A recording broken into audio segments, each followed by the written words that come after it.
yung itlog mo? Basahan? Hindi basahan to, Liza. Damit ko to.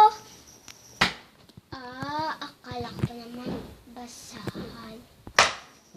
At sayang lang yan paglilit mo dahil kukulihin ko rin yan.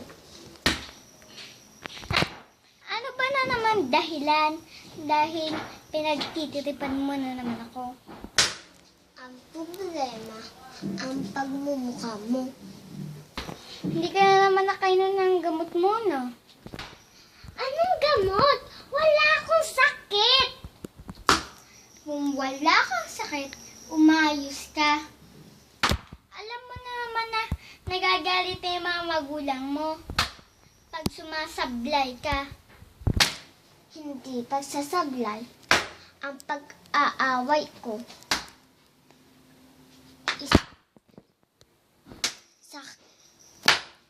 Sa isang katulad mong sinungaling. Ang tawag doon, dastis! Liza, tama na! Bakit? Lalaban ka?